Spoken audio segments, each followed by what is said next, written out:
Là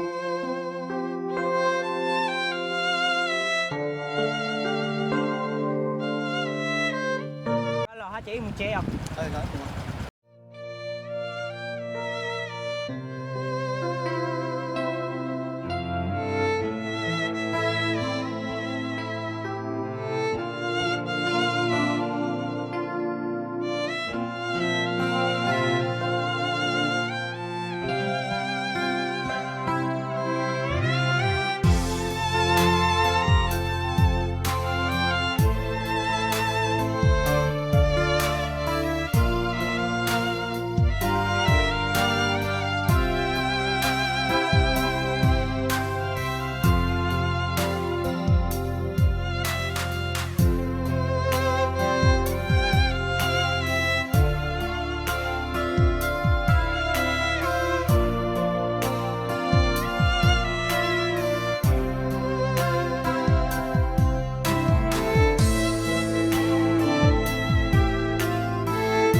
Tua, có mấy chilo na? Cũng muốn sao?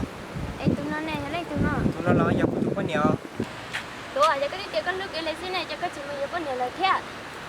Như vậy có cái giữa bên con nhiều thế lo, nên nó mới dùng nhau từ xưa nè. Giờ ta lấy tôi xin luôn tao mà nè, cái chị cho cá rồi đó. Nên chúng giờ lấy có số lên thì số tao con nè. Cái này mua, chắc chứ.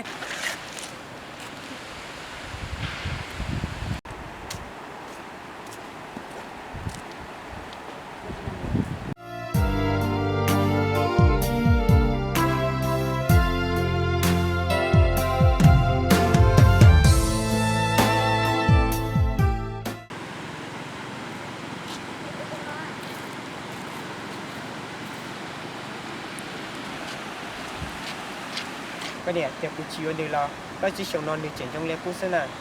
Cú yêu tao nữ chơi cú lúc này chỉnh chọn nhị chắc khăn nó hay con này. Con này cũng thấy là tao nói chỉ có cái lon đây là nó là. Lon thế à? Con này lon chè.